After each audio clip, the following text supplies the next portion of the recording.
Hello, everybody, and welcome back to my YouTube channel. I'm Dr. Neha. Welcome to my YouTube channel.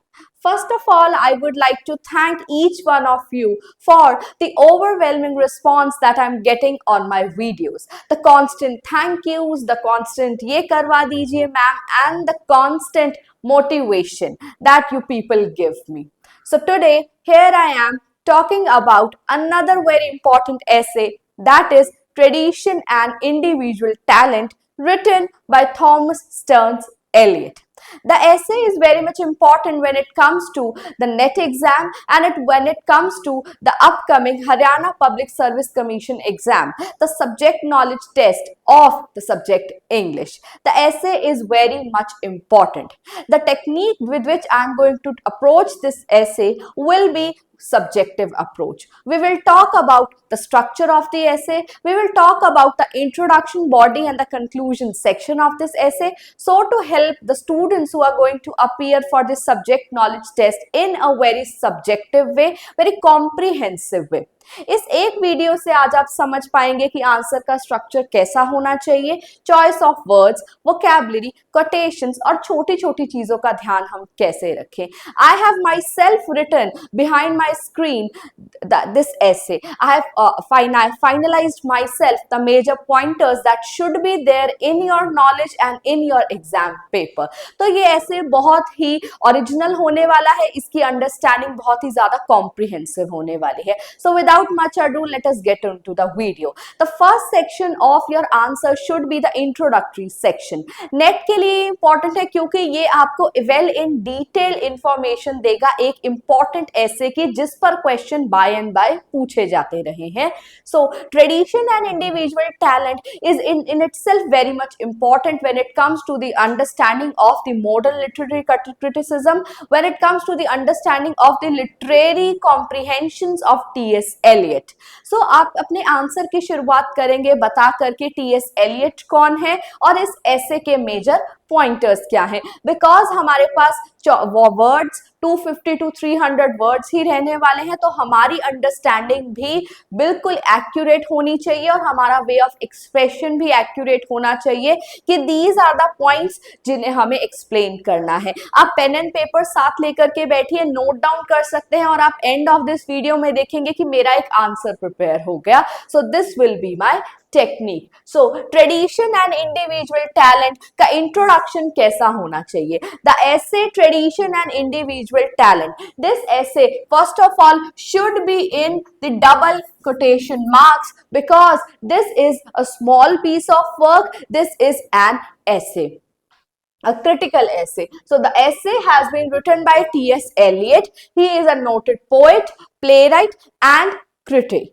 And among his famous writings are poems The Wasteland, Hollow Men, Ash Wednesday, whatsoever the names that come in your mind, you can write it here.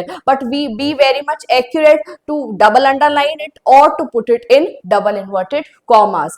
Famous plays, Murder in the Cathedral, famous essays, Hamlet and his Problems, and Tradition and Individual Talent. आप एक creative ओवो बता देंगे T.S. Eliot के works का. T.S. Eliot एक noted play right है, critic है और एक पोएट हैं जाने माने. उनकी फेमस राइटिंग्स ये है और उसके बाद उन्होंने सिग्निफिकेंट कॉन्ट्रीब्यूशंस दिए हैं. किस फील्ड में सिग्निफिकेंट कॉन्ट्रीब्यूशंस दिए हैं? Literary criticism. क्योंकि जिस ऐसे की हम बात कर रहे हैं वो एक क्रिटिसिज्म का ऐसे है, एक लिटरेरी ऐसे है, इसीलिए हम उनके पोएट्रीज के सिर्फ नेम्स बताएंगे और उसके बाद straight away we will come up to our point. We have to be very much precise in telling about things. हमें थोड़ी बतानी है लेकिन मीनिंगफुल बतानी है. So he is a literary critic. उनके फेमस essays क्या हैं? उन्होंने significant contributions दिए हैं literary criticism में, majorly influencing the school of new criticism. Full stop. इसके बाद T.S. Eliot के बारे में, उनकी ऑटोबायोग्राफी के बारे में, बायोग्राफी के बारे में कोई भी बात नहीं की जाएगी. We will straight away come to the essay. So this is how you have to align your introduction to the author in mainly 2 to 3 lines. हमने 2 to 3 लाइन्स में ही काफी कुछ बता दिया है, आपने देखा होगा. Without using full stops we have used comma, और कोमा को बता करके हमने काफी सारी चीजें एक्सप्लेन कर दी हैं। तो इंट्रोडक्शन टू द ऑथर यहीं तक होना चाहिए इन 2 to 3 lines. Now come up another 2-3 lines should be dedicated to the work, to the introduction to the work. The essay was published in the first book of criticism, The Sacred Wood. यहाँ पर देखिए मैंने double underline किया है क्योंकि ये एक criticism की बुक है. This is not an essay but it is a compilation of the critical essays that he has written. अगर आप इसका ईयर मेंशन कर पाए, ईयर लर्न कर पाए तो well and good, but make sure आप उसको डबल अंडरलाइन करें बिकॉज इटैलिसाइज करना, इटैलिसाइज वे में लिखना, it's not possible on the screen, on the paper. That is why in order to give the examiner the idea that this is a main work, this is a main container, this is the title of the container of the essay, so we will double underline it. The essay argues art must not be understood in vacuum but in the context of previous pieces of art. अब ये मैंने क्यों लिखा है, बात क्या है? Because I want you people to know that this is a sort of formal language that you should use. इस तरीके से आपका कंटेंट जो है वो प्रिसाइज होना चाहिए, कंसाइज होना चाहिए. 2-3 लाइन्स ऑथर के बारे में कही गई हैं, अब 2-3 लाइन्स वर्क के बारे में की जा रही हैं.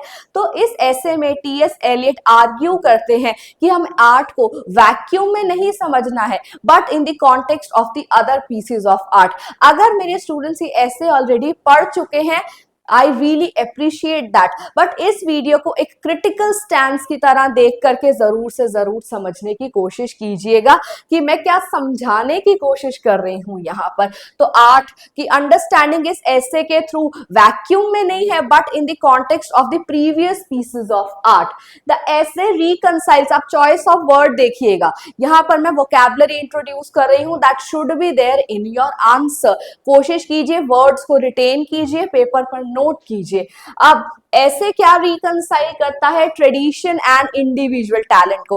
As the title of it says, the complete essay talks about tradition and individual talent and both the things are completely opposite to each other. Tradition is what we carry, what our ancestors give us, and individual talent is our individual talent that is unique, that is novel, that is novelty. जो हमारा individual talent है तो उसमें और tradition में बहुत ज्यादा difference है. लेकिन एलियट एक बात कहना चाहते हैं कि what we have today we should be thankful to what had been before us, क्योंकि उसी के ही से हमने न्यू बनाया है, उसी से ही हमने यूनिक बनाया है. And present must not be understood in terms of its demarcation from the past but from the continuity of the past. हम पास्ट से चलते आ रहे हैं, हमारे ग्रैंड पेरेंट्स, हमारे पेरेंट्स, हम खुद लोग और अब हमारे children.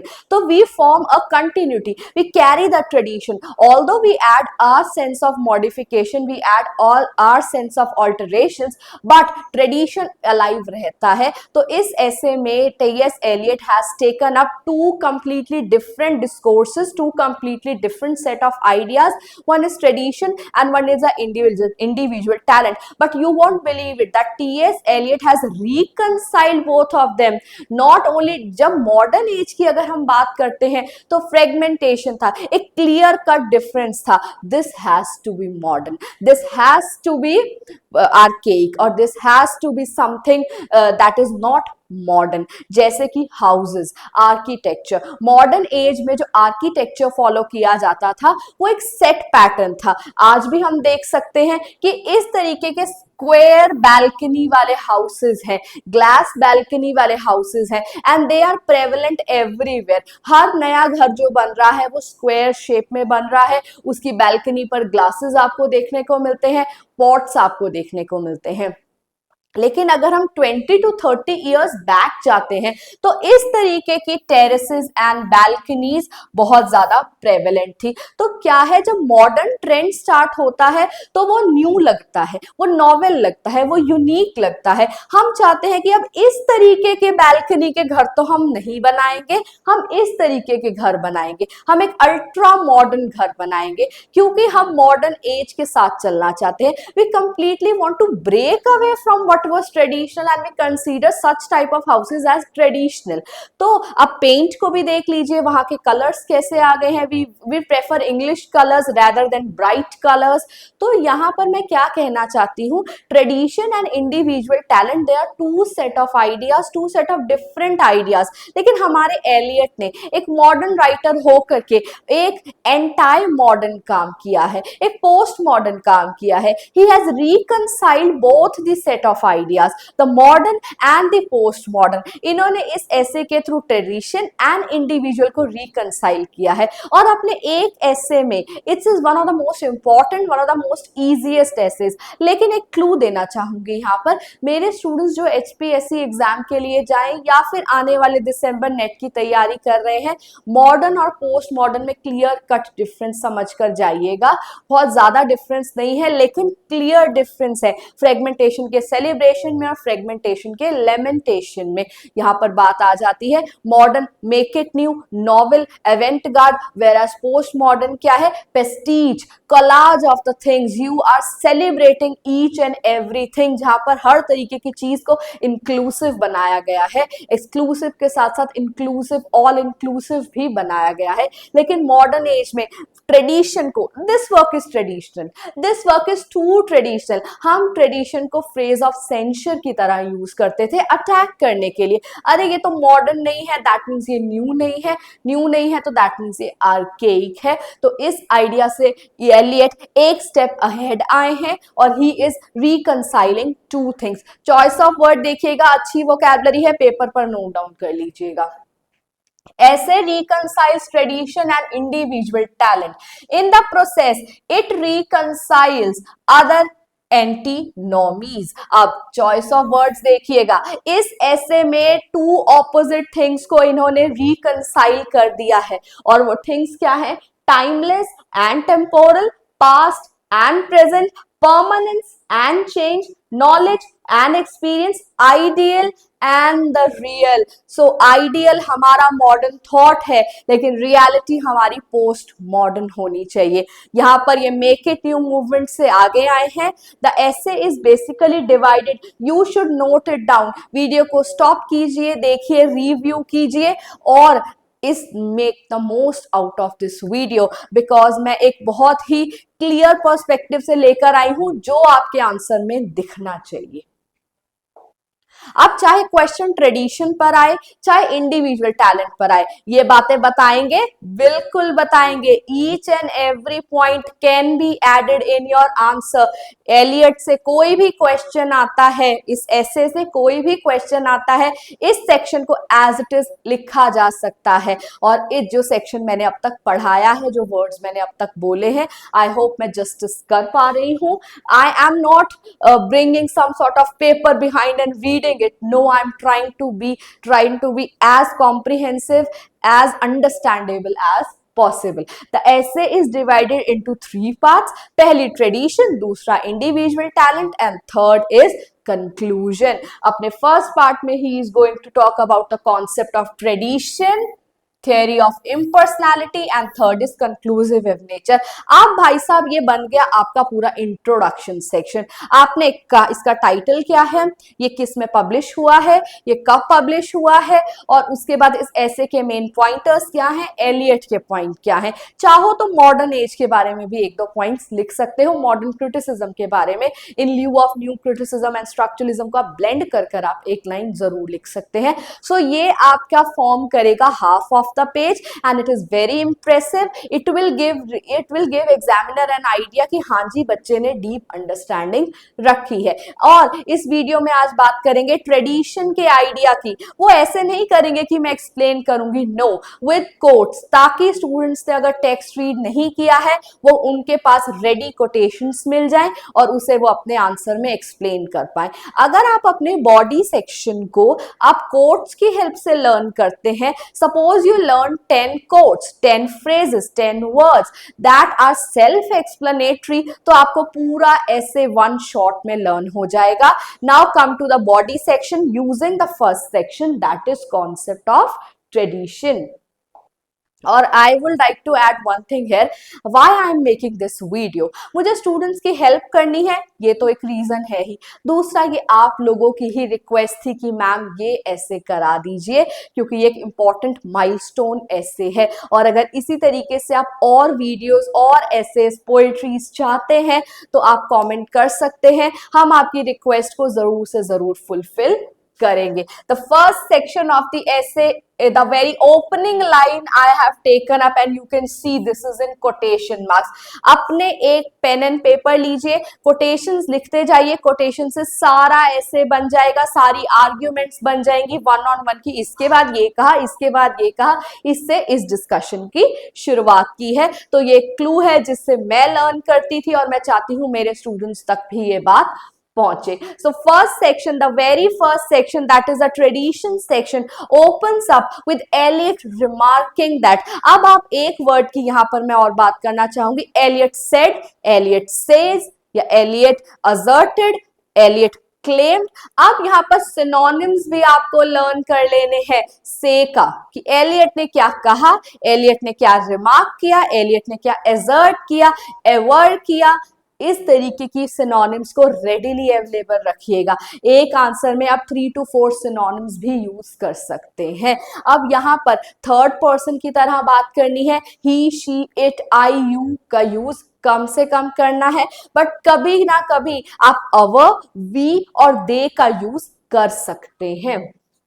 सी, क्योंकि फर्स्ट सेक्शन में he is talking about tradition, तो ट्रेडिशन की वो पहली बात क्या करते हैं मैं समझा देती हूँ। तो ऐसे opens up with a very fact that in English tradition we seldom speak of tradition. एक तो जी हम अब मॉडर्न एज में हैं, हम ट्रेडिशन की तो बात करते ही नहीं है। अगर हम करते भी हैं तो हम प्रेफर करते हैं कि ट्रेडिशन ना हो, वर्क ट्रेडिशनल ना हो। So when we talk about tradition, we hardly talk about tradition because its modern movement is one of those movements when we want everything to be new, when we want everything to be fresh, alive, and something that we have not seen before.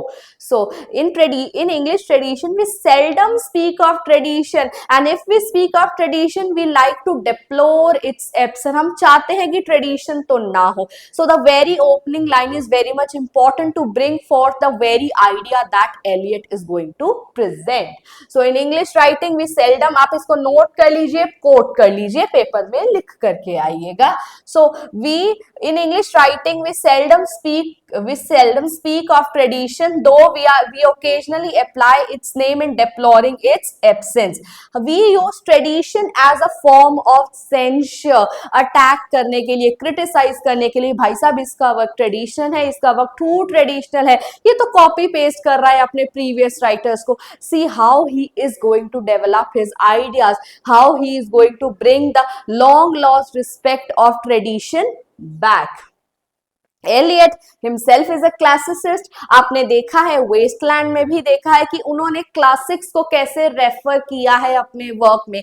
वो एक modern writer जरूर है, लेकिन he is a blend of tradition and individual himself. So Eliot is a classicist. He feels that true incorporation of tradition was unrecognised as it is भी लिख करके आएंगे तो पूरा आंसर बन जाएगा। बार बार कह रही हूँ, स्टूडेंट्स बहुत ज्यादा स्ट्रेस्ड आउट हैं, they are literally freaking out कि हम कैसे अपने आंसर्स को अटेम्प्ट करें। तो इन वीडियोस को व्यू करना बहुत जरूरी हो जाता है, मोटिवेशन के लिए, हेल्प के लिए, गाइडेंस के लिए।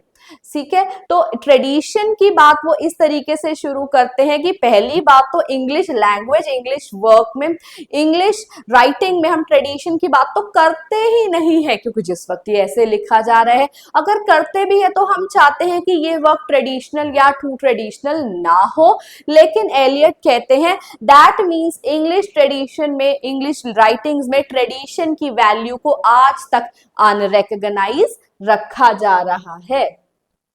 So लेकिन वो कहते हैं जो क्रिटिसिज्म तो बहुत ज्यादा जरूरी है ही, criticism is as inevitable as breathing. आप देख सकते हैं in the very opening section, in the very opening of body section में 3 कोटेशंस इंट्रोड्यूस कर चुकी हूँ। अगर उन कोटेशन से आप ऐसे को लर्न करते हैं, कोटेशंस भी लर्न हो जाएंगी, टेक्सचुअल वर्ड्स भी लर्न हो जाएंगे और ऐसे भी लर्न हो जाएगा। सो क्रिटिसिज्म इज एन इनएविटेबल, भाई साहब क्रिटिसिज्म तो आप अवॉइड नहीं कर सकते हैं, हेयर एंड देयर क्रिटिसिज्म तो होता ही रहेगा। और जो मॉडर्न क्रिटिसिज्म है ना, that looks out for something new, हमें फॉर्म देखना है, हमें इम्पर्सनैलिटी रखनी है, हमें राइटर और टेक्स्ट को we think they are two different things. Writer has written the work, he is dead, now what we have in front of us, we have the text, और उस टेक्स्ट में से हम जी सारी फॉर्म्स देखेंगे, उसका स्टाइल देखेंगे, टोन देखेंगे, पैटर्न देखेंगे, लेकिन उसने लिखा क्यों, that's not important. What prompted him to write, why he wrote this thing, why that work is historically important, that is not one of the baseline of modern criticism. Modern criticism is running behind नया चाहिए, modern चाहिए, unique चाहिए, novel चाहिए। सो criticism तो से तो आप बच नहीं सकते हैं पहली बात, और criticism is as inevitable as breathing. और जो मॉडर्न एज होती है, मॉडर्न क्रिटिसिज्म होता है, उनको ये चीजें चाहिए होती है, तो वो ट्रेडिशन से अपने आप ही दूर हो जाते हैं। लेकिन एलियट, ये एक स्टार मार्क कर लीजिए, ये रिप्रेजेंटेटिव कोट है, रिप्रेजेंटेटिव आइडिया है एलियट का ट्रेडिशन के ऊपर। लेकिन टीएस एलियट एक क्लासिसिस्ट है, वो ये मानते हैं कि ट्रेडिशन की वैल्यू है, ट्रेडिशन को हमें रिकॉग्नाइज करना है। The most individual parts of his work may be those in which the dead poets, his ancestors, assert their immortality most vigorously. लेकिन एक अच्छा वर्क, एक मॉडर्न वही ही होता है जहां पर उसके डेड पोएट्स, डेड राइटर्स अपनी इमॉर्टैलिटी को क्लेम करते हैं। कितने भी राइटर्स आ जाए भाई साहब, शेक्सपियर शेक्सपियर ही रहेगा। हमारे जो राइटर्स हैं, वो प्रीवियस राइटर्स, वो इमॉर्टल ही रहेंगे because they carry universal wisdom. तो टीएस एलियट कह रहे हैं कि एक वर्क का ट्रेडिशनल होना गलत बात नहीं है, ट्रेडिशन होना, एक इंडिविजुअल वर्क में ट्रेडिशन की स्ट्रीक होना बहुत ज्यादा जरूरी है, वैल्यूएबल है। Very important quote must be there in your answer. Now tradition के बारे में वो कहते हैं कि भाई मैं ये नहीं कह रहा कि tradition means slavish imitation, choice of words देखिए, slavish imitation, blind adherence. Eliot के ट्रेडिशन के आइडिया पर एक इंडिविजुअल 15 मार्क्स का क्वेश्चन आ सकता है। It does not mean blind adherence,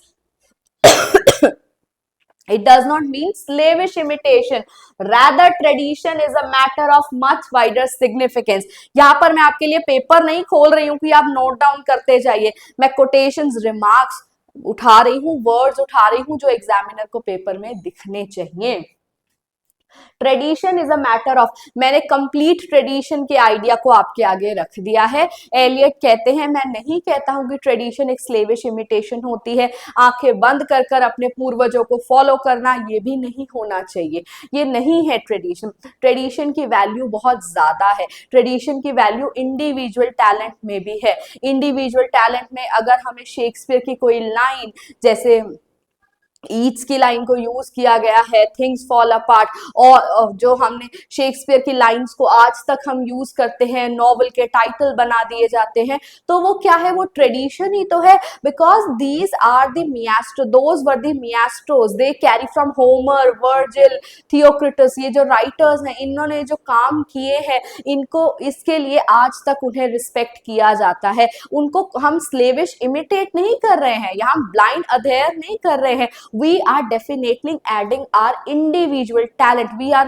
definitely bringing a blend of it. That is why tradition and individual talent, both of them are very important. With these remarks आपको पता चला होगा कि tradition की रियल अंडरस्टैंडिंग क्या है Elliott के लिए। आज की वीडियो में मैंने बताया है इंट्रोडक्शन, बॉडी, और बॉडी का मैंने almost 1/3 of the portion complete कर दिया है। The following part will be based up on the second section and the third section. अब आप कहेंगे नेहा मैम इस ऐसे पर इतनी लॉन्ग वीडियो क्यों? क्योंकि I am really going to lend a helping hand to दो स्टूडेंट्स जो कि चाहते हैं कि आंसर को कैसे फ्रेम करना है, जानना चाहते हैं। With that I come to the end of this video, but stay tuned for part 2।